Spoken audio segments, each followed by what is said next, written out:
To continue the discussion that we had this morning,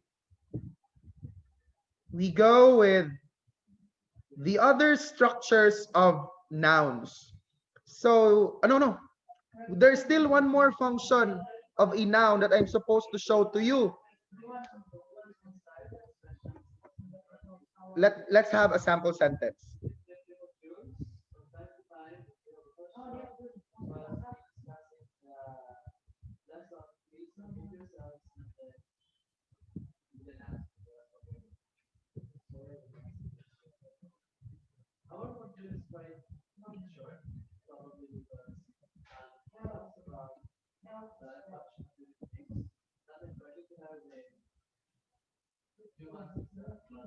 Okay, so you have this sentence. They made Hilda the president of the class. That is our sentence. Okay. Again, that's our sentence. They made Hilda the president of the class. What are the nouns that we can find in this sentence, Carlos?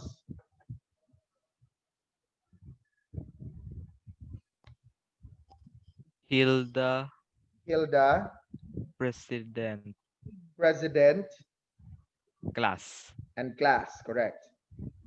Let's examine the function of each noun because this example gives rise to one more function, the seventh function a noun can possibly take on once it's used in a sentence. Let's start with the name of Hilda. They made whom? Who did they make as the president of the class? The answer is, oh wait, I'll call someone. John Buntag. Who did they make as the president of the class? Hilda. Hilda, correct. Since the name of Hilda answered the question whom, what is the function, who, what is the function of the noun Hilda? Chelsea.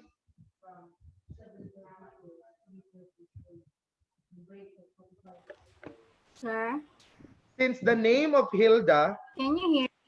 yeah, I can. Since the name of Hilda answered the question who, what is the function of this noun?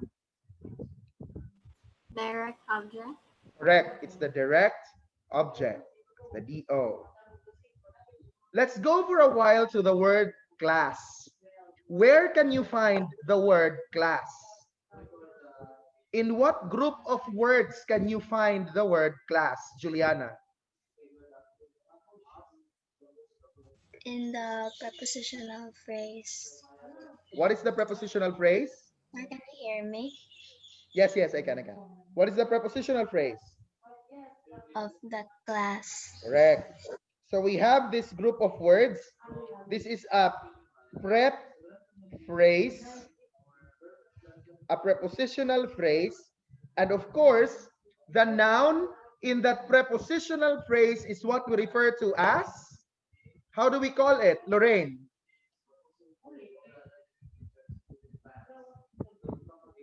Lorraine? Um, wait. Can you hear me, sir? Yeah, I can. Go. Um, How do you call the IO? receiver? How do you call the I receiver know. of the relation established by the preposition? Object of the preposition. Okay, you have the object of the preposition, and that's the function of the word class. Now we are left with one more noun, and that's the word president. In this sentence, the word president actually refers to another noun, and that word is Hilda. Can Hilda beat the president? Yes. Can the president be Hilda? Yes, as well. Remember this these arrows? We showed these arrows this morning as there was a discussion on the complement, because the word president here is a complement. It's just that this is a complement to the direct object. That is why we call that the objective complement.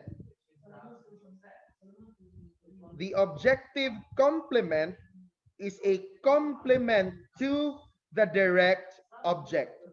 The subjective complement is a complement to the subject. In fact, the sentence pattern of this sample is S, T, V, D, O, O, C. Such a sentence pattern exists. So again, one more function a noun could take in a sentence is the objective complement. It is a complement to the direct object as it refers to the subject, to the direct object, and the direct object refers back to that complement. The arrows show you that. Questions? Do you have questions? Oh my God. Wait. I'm going to use another set of wipes. Please, while there's still time, raise your questions.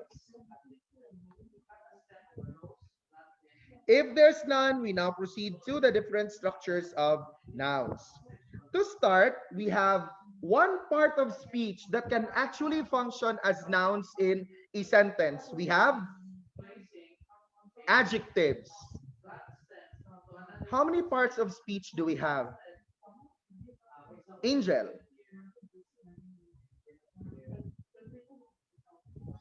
Sir? How many parts of speech do we have in grammar?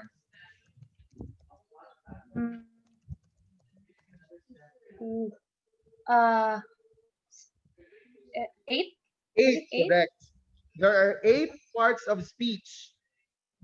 What are these 8 parts of speech, John Abeliana?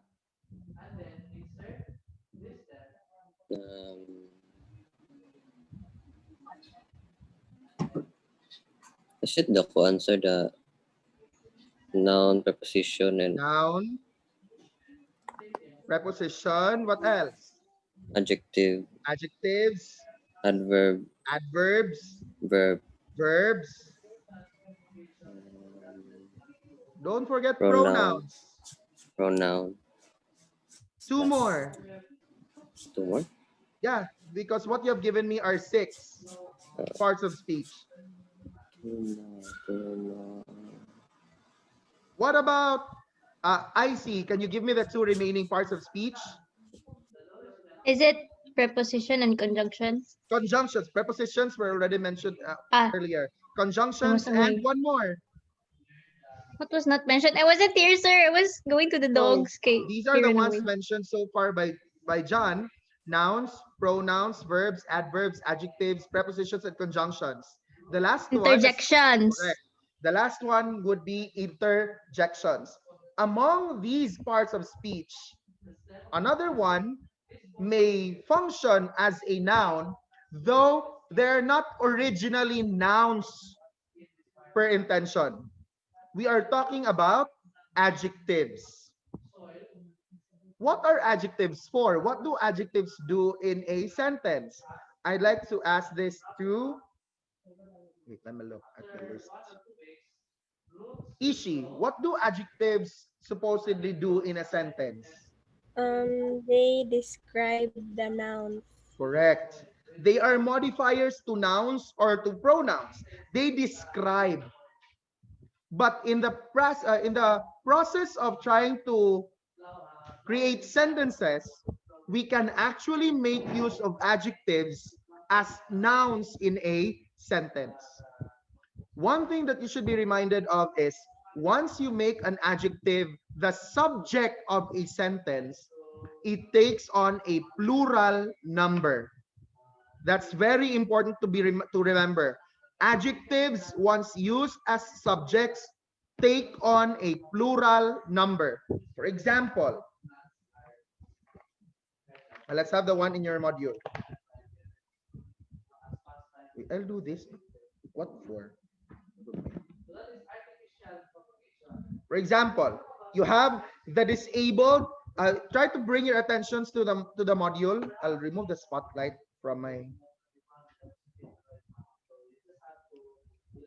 Please bring your attention to the module. So you have there an example which says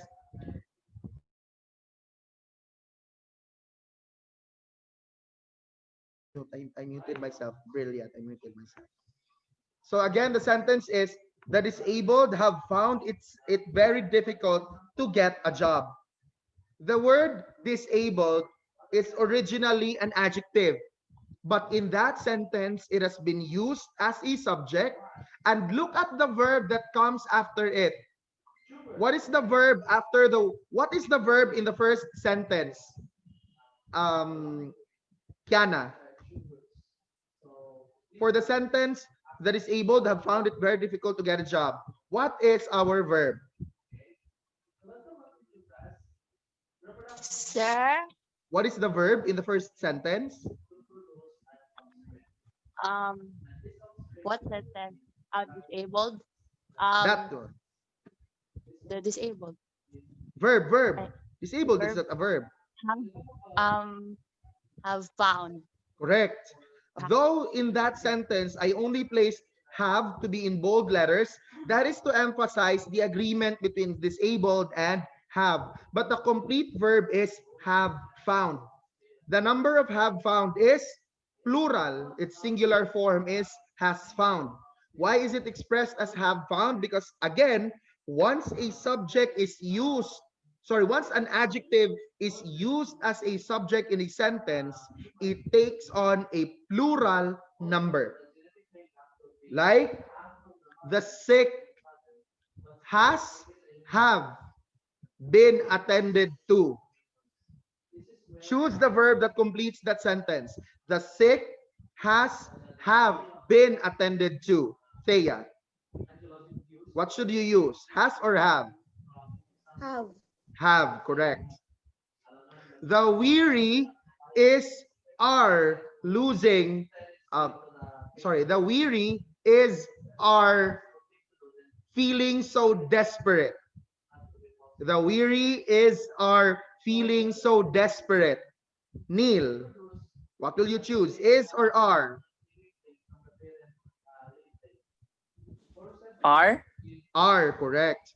Because is singular while are is plural. That's an absolute rule when it comes to the use of adjectives only as subjects in a sentence. But of course, if they're not used as subjects, you can ignore the agreement of the subject and the verb.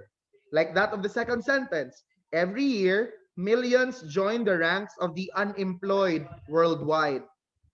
Unemployed is another adjective, but it does not have to agree with any verb because the verb there agrees with millions. Join agrees with millions. Questions regarding adjectives functioning as nouns. Let's go now to verbals. What are verbals?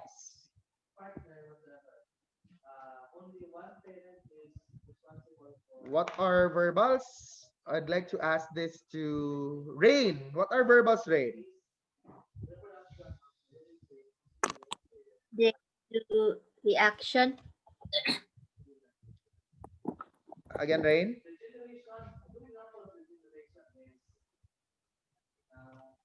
Again, Verbals sorry. are Verbals are the ones do the action. they show action, correct. Verbals show actions. How do they look like? Lorraine, how do verbals look like? They look like verbs. That's important. Verbals look like verbs, but they do not function as verbs. They bear some actions with them, but they are not used as verbs in a sentence. Verbals can rather function as nouns or modifiers. But for now, our focus would be on noun verbals. How many verbals do we have, Angel?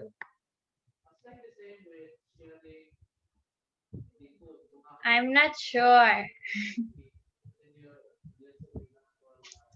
How many verbals do we have? There are I don't know. Juliana, how many verbals do we have? 2, Again. 2, Huh? 2. There are actually 3 verbals. These verbals are the gerund, you have the infinitive, and the participle. So these are our 3 verbals: the gerund, the infinitive, and the participle. I would always want to put the infinitive at the middle because in terms of function, the infinitive tries to bridge the participle and the gerund. Why? Gerunds function as nouns.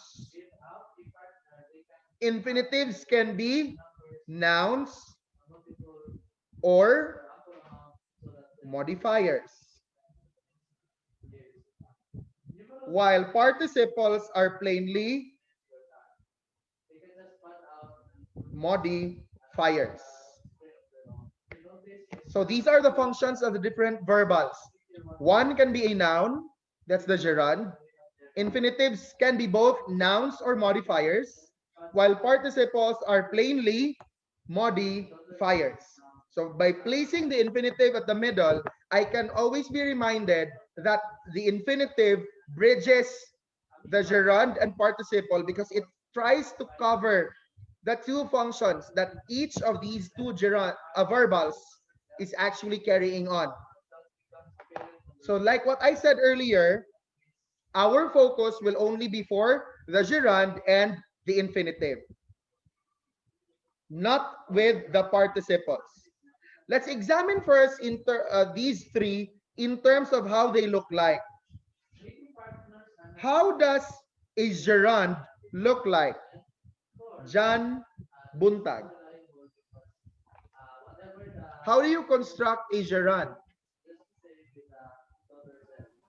Um, there's an ing. Correct. You have the Correct. base verb plus ing. Participles, oh, no, not the participles yet. What about infinitives? How do we form the infinitive? Rain.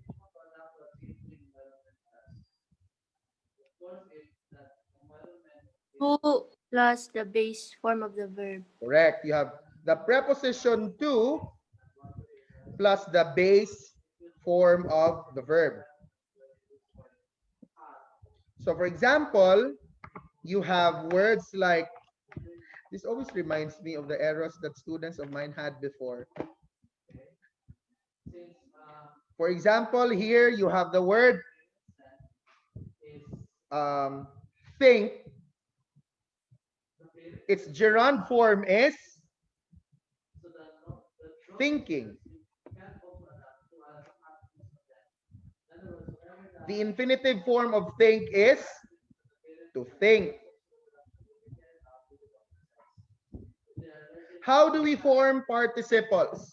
I think there's still a need for us to discuss this because there is one form of the participle that could probably be misunderstood as that of a gerund. Participles can come in 2 types. Participles can be past participles or present participles. The present participle is one that can be confused with the gerund because the present participle is created by using the base verb plus ing. Base verb plus ing, present participle. Base verb plus ing, gerund. See the similarity? They differ though in terms of their functions. Though they look the same, the gerund functions as a noun, the present participle functions as a modifier. So do not be surprised if you'll find an ing word in a sentence not functioning as a noun, because that verbal is not a gerund but a participle.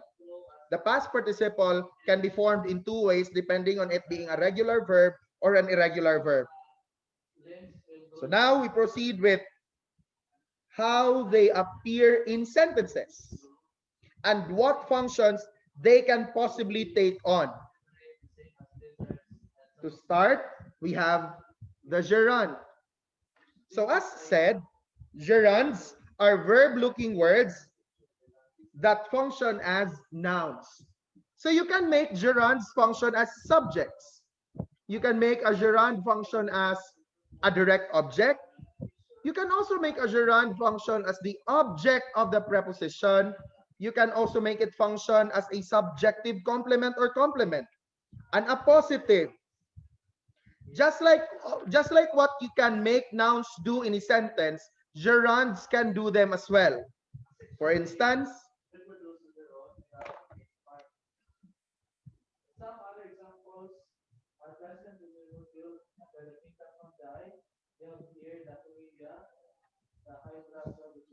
this simple sentence, eating is my hobby.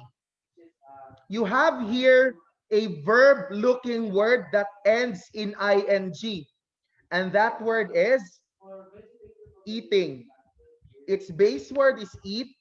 Ing, placing the ing there makes it a verbal, a gerund, because in this sentence, eating functions as the subject of the sentence. Questions so far?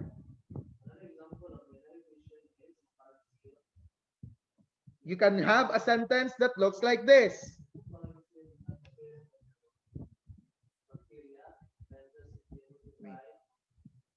Wala, it doesn't write anything. Sorry.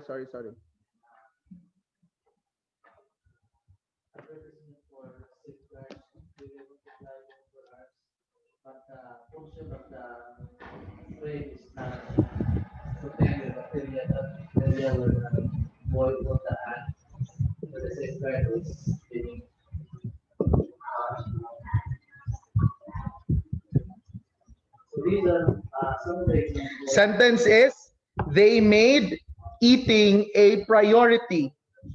In this sentence, there are actually two nouns. What are the two nouns in this sentence, Leisha? Again, the sentence is, they made eating a priority. What are the two nouns in this sentence? Eating and priority. Correct. You have eating and priority. What is the function of eating, Thea?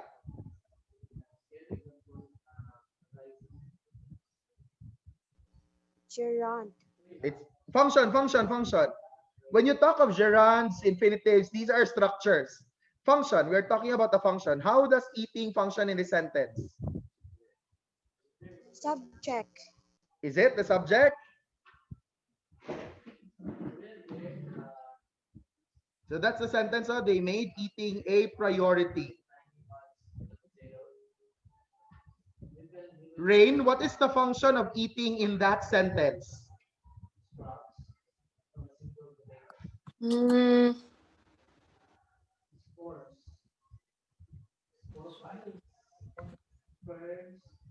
Rain? A direct object. It's the direct object, correct? In fact, it answers the question, what? They made what? Eating. So this is the direct object. How did they, what did they do to eating? What did they make of eating? They made it a priority. Priority is still a noun. What is the function of priority in this sentence? Carlos.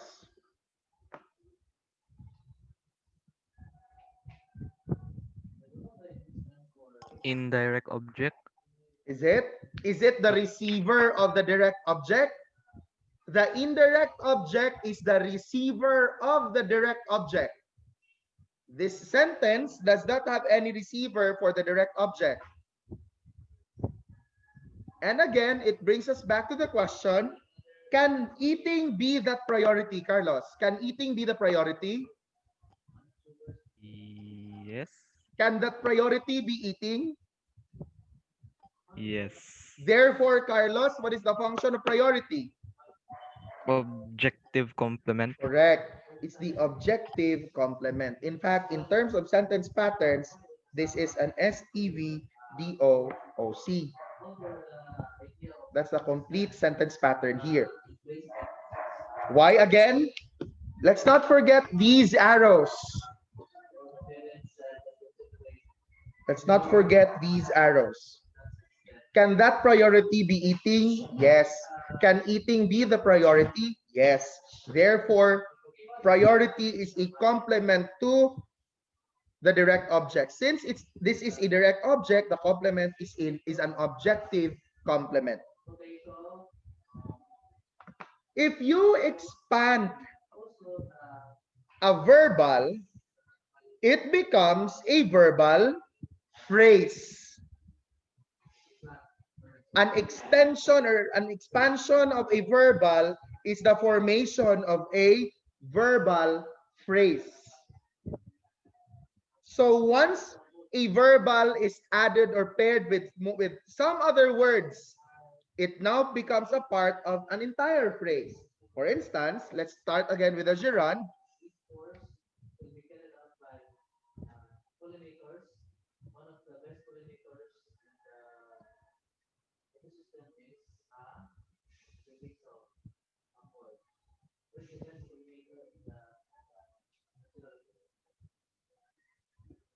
So this is the sentence. Climbing the tree was a big mistake.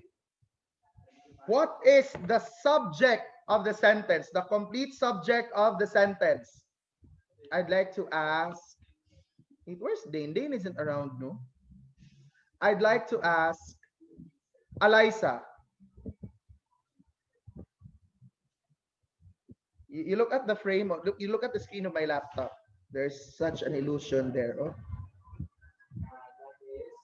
Magic. Eliza, what is the complete subject in this sentence? Climbing the tree was a big mistake.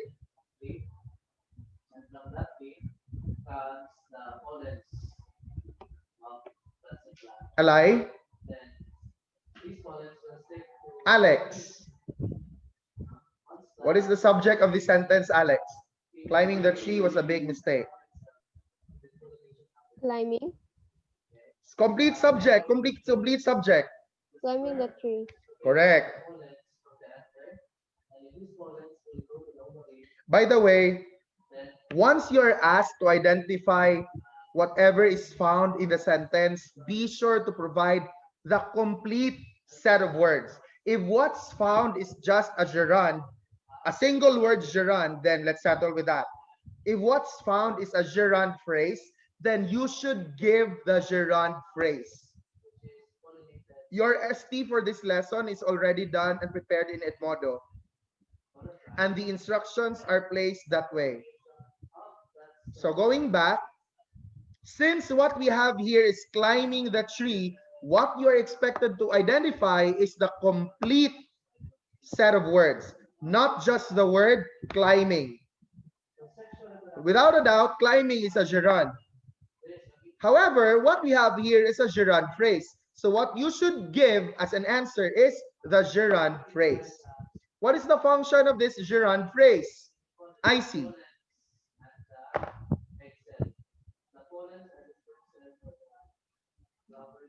Hello? Yes, I see. What is the function of this gerund phrase? Climbing the tree. Subject. It's the subject, correct. It's the subject. There is still one more noun in this sentence. And what is that noun, Fiona?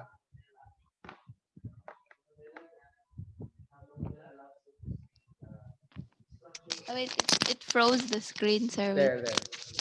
There na. Mistake. Correct. You have the word mistake. This is another noun. What is the function of this noun in the sentence? I'd like to ask this to Honey Claire. What is the function of mistake in this sentence?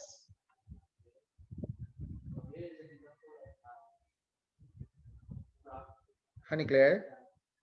I think they can't hear me. I don't know what's wrong. What is the function of mistake, Ishi?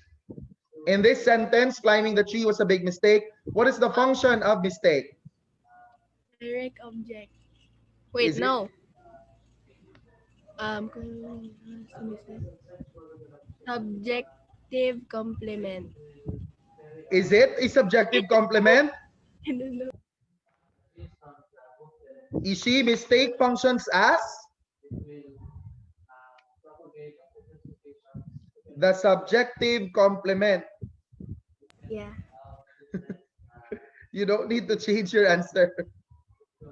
Why is this the subjective complement? Can that mistake be climbing the tree, Ishi?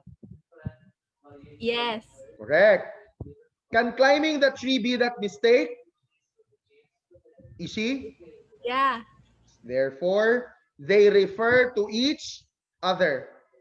As this is a complement to the subject, there is what we call a subjective complement.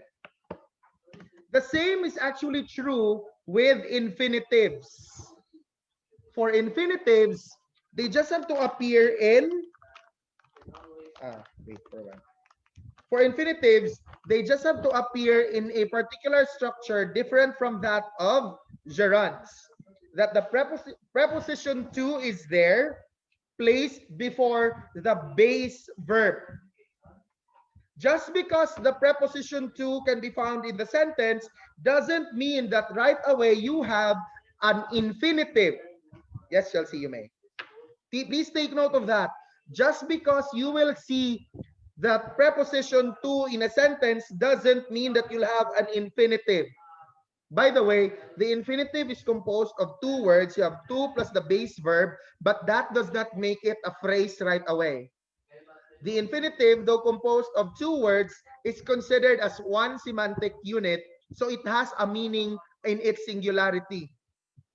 The two words being combined, the preposition and the base verb, are combined to create one singular semantic unit, so it's not yet a phrase. So let's try to have infinitives. I'm looking for a marker.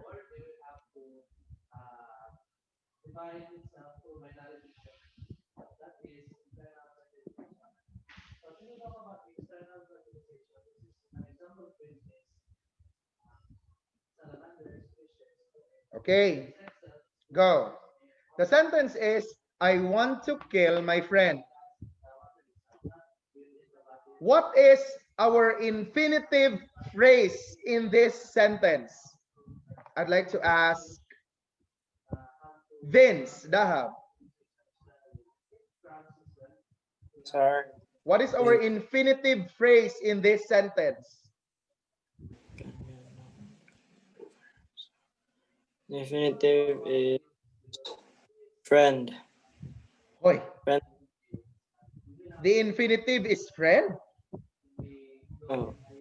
I wrote earlier how infinitives are supposed to look like. To kill. Okay. Infinitive is to kill. This is the infinitive. What is the infinitive phrase, Vince?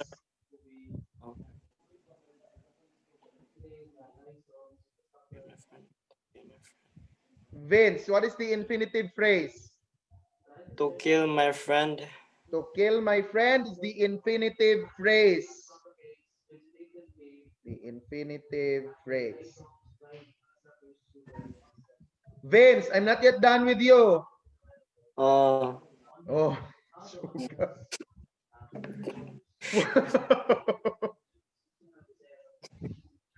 What is the function of this infinitive phrase, Vince? You don't have to say that word, Vince. It was captured on recording. Clue, Vince, clue. I want what? What's the answer?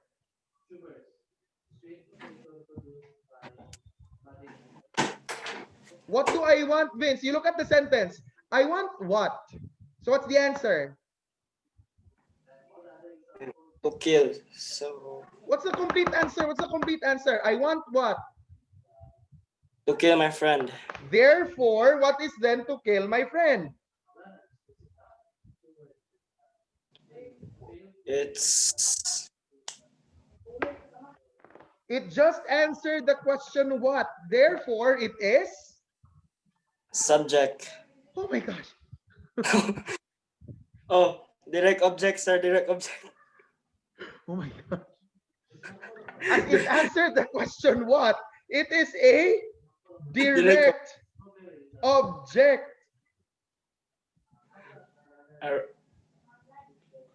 There, oh, by the way, when you take the ST soon, and if you meet a sentence that's like this, the question is, what is the complete verbal phrase that's found in the sentence? If you wrote to kill, that will not be accepted. Because the complete one is to kill my friend.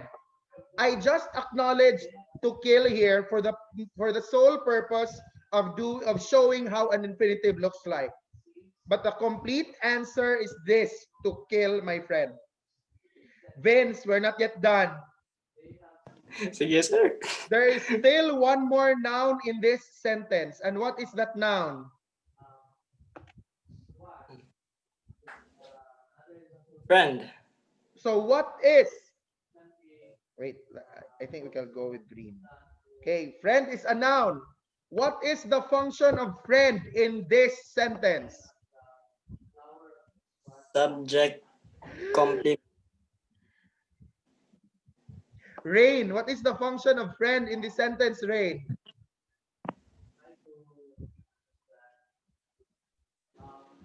Object complement. Again. I want what to kill my friend. Object complement. Clue. I want to kill who? Oh, indirect. Huh? Oh. I want to kill who? Who do I want to kill? My friend. Friend. Which makes friend a direct object. It's still a DO because it is the receiver of the act of killing.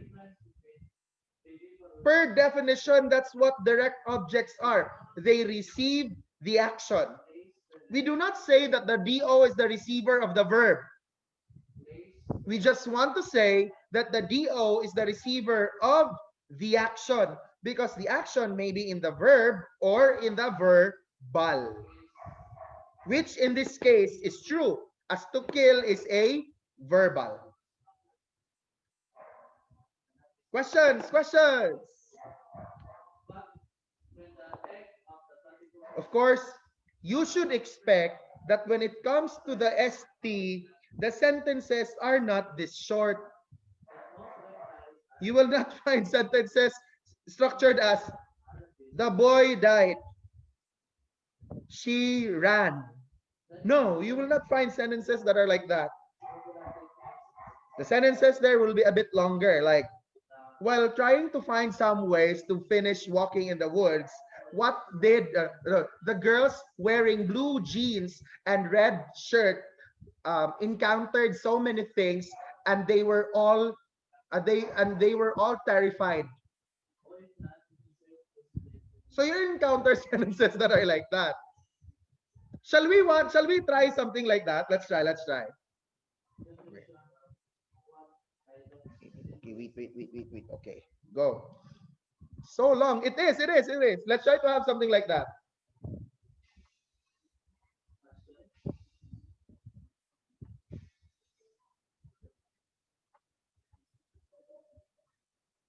Wait, I'll surprise you.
Expect for a sentence that may be as short as this.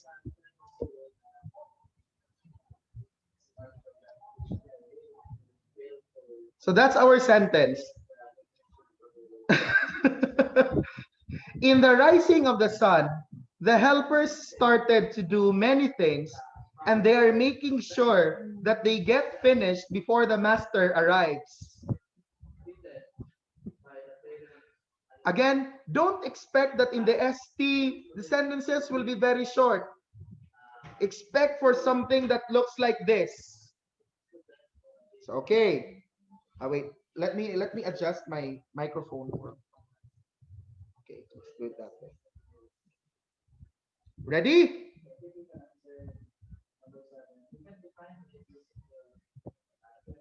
Okay. What you'll do, let's try to put this as an example. Identify all single word nouns and verbal nouns. Identify all single word nouns and verbal phrase nouns.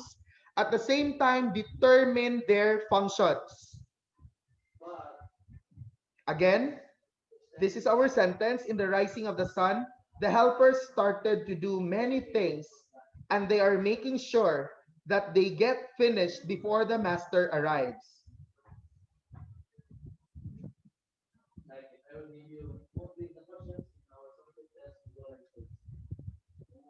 So I'd like to call, I'll now take my seat.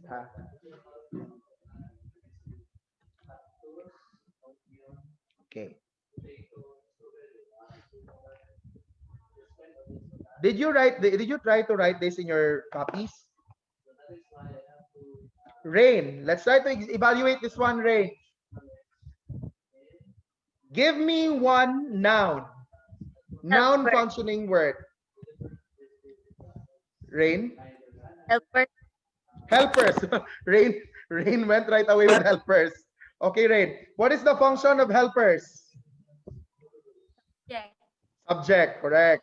I'll use S for subject. Okay, that's done. Neil, give me another noun functioning word or phrase. Started. Wait, Neil, started is a verb. Oh, noun? Wait. Neil, where have you been all this time, Neil? Our discussion is about nouns.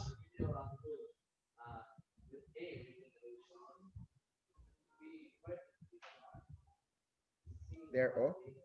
Many things. Just the noun, Neil. Just the noun. Things. Many is not a noun. Many is a modifier. Your answer is things. What is the function of things?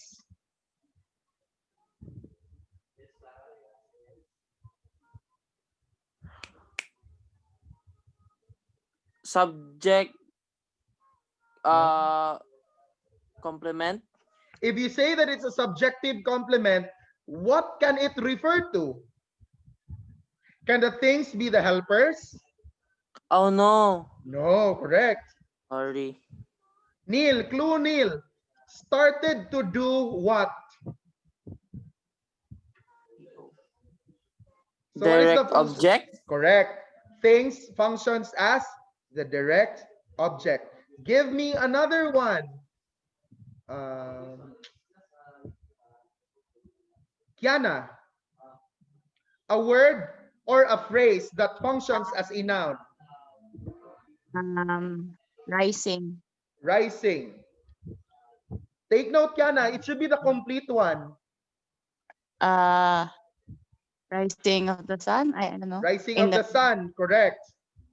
Yeah. What is the function of rising of the sun? The object of the preposition. Correct. It's the object of the preposition. Give me another one, Leisha. Master. Master. What is the function of master? Object of the preposition. Hello. Is it? I don't know.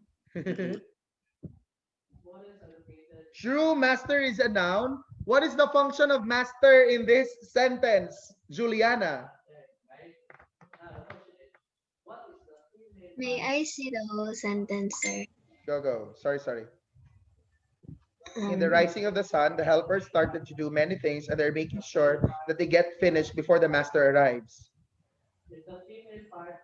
Um, What is the function? it's the subject of the second. I like the class. Correct. Master is a subject. This is a dependent clause. Take note. And a dependent clause is a group of words that has a subject and its own verb. Clauses are made of these things. Subjects and verbs make up a clause. So master is a subject. Give me another answer. My mind went from normal to confused. That's how great grammar is, John. That's why I love grammar so much. Next, give me another one, another noun, another word or phrase that functions as a noun. Fiona.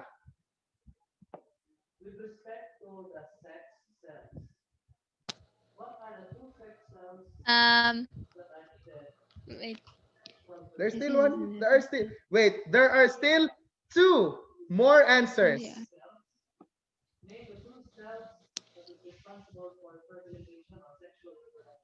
Making sure? No. I don't By the way, know. Fiona, I'm glad that you mentioned making sure. Because people see this to end in ing, right away, they would think that this is a gerund. Actually, it's not. This is a present participle. This is a present participle, part of a present progressive verb. Here's the subject of that clause. Here's the verb of that clause, are making. Give me one of the two remaining answers, Angel. No, I'm not sure. I'm confused. Go. Just try. Sun? Sun, correct. Sun is a Yay! noun. Yay! Sun is a noun. What is the function of sun, Angel? Object of the preposition? Correct. Yes. Because sun belongs to this prepositional phrase. Rising of the sun is the object of the prepositional phrase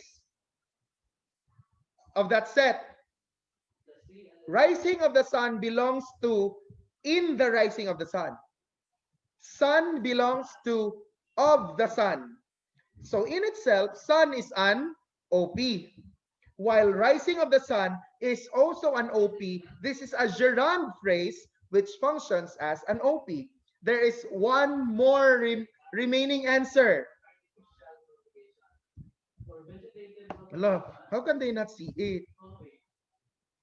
What is wrong? I'm already pointing at it, people. I'm pointing at it now. Like the camera shows the answer already. What is that complete answer that I'm looking for? Ishi. I'm not sure. To do. Complete one. To do many things. Correct. To do many things is an infinitive. What is the function of this infinitive in the sentence? Ishi. Why me? Because you're the one who gave us the answer of to do many things. So Ishi, what is the function of to do many things? Sorry. Clue, Ishi, clue. The helpers started what? Help subjective. Oh, no. The helpers started what? Object. It answered the question what. Therefore, to do many things functions as the direct object. Oh, look, people. See? How many points would this supposedly be? 1, 2, 3, 4, 5, 6. Oh, 6 answers in one number. Take note, we are still up to phrases. We have yet to go with clauses. The last possible structure a noun can take on. Again, nouns may be single words, they may be phrases, but of course, they can also be in the form of clauses. A clause may function as a noun. What makes a clause a clause? What are the requirements for a group of words to be considered a clause? A clause is considered such if it falls into these requirements. I'll remove the spotlight for a while. Wait, I'd like to see you, all of you. So how are things so far? Isn't grammar exciting? It's more exciting than mythology, right? It's way more exciting than mythology. What are the requirements for a clause to be called a clause? A clause is considered a clause if it is a group of words. That's one requirement. Second, if in that group of words there is a subject and a predicate by simple definition is a verb, and if there is a thought described to be either complete or incomplete. So these are the three requirements for a clause to be called a clause. Again, there needs to be a group of words. That group of words has a subject and a predicate or a verb, and these verbs and predicates combine together to produce a thought which could either be complete or incomplete. That being said, a complete thought found in a clause leads to the creation of an independent clause or a main clause, while a thought that is incomplete leads to the creation of a dependent clause or a subordinate clause. These noun clauses that we are talking about are all dependent clauses. Take note of that. They are all dependent clauses. Since they are dependent clauses, they should begin with a subordinating conjunction. All dependent clauses begin with subordinating conjunctions, and there are just so many of them. Commonly used would be your relative pronouns. Relative pronouns such as that, who, which, why, how, when, whatever, whenever, whomever. These are the ones that are commonly used to begin relative clauses made to function as, or dependent clauses made to function as nouns in a sentence. So the continuation of this will be given on Thursday before we check the FTs given to you. Hopefully by then we could already start with the public speaking activity. Goodbye. Any question? Any confusion? Please do not hesitate to express. Yes, Rain? I'm confused, sir. Keep it up. I don't know, but the way I see it, if you are confused, that means that you are really thinking. Char. That your mind is really trying to process the information, that you have chosen not to ignore what you are trying to perceive right now. And I'm glad. I'm glad. Don't worry, these confusions, we can actually try to do something about them. Leja's brother has a question. I don't know why Leja's brother has a question. Leja, what is the question?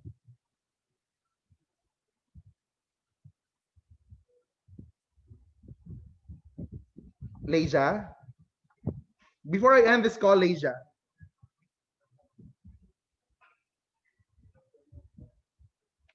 Leja, are you the literature teacher now of grade 7?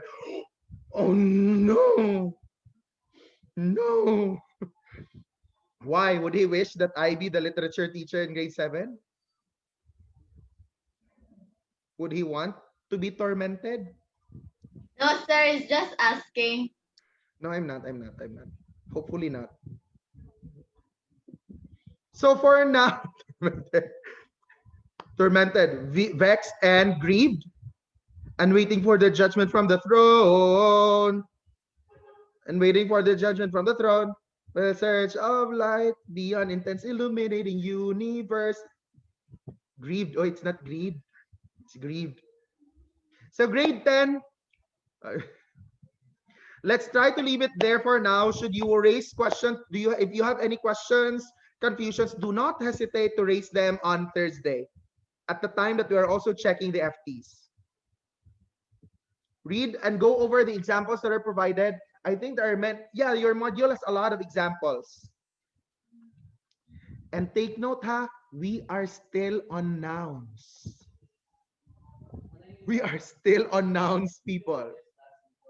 We have not yet touched the other parts of speech. This is still on nouns. Goodbye and thank you, grade 10.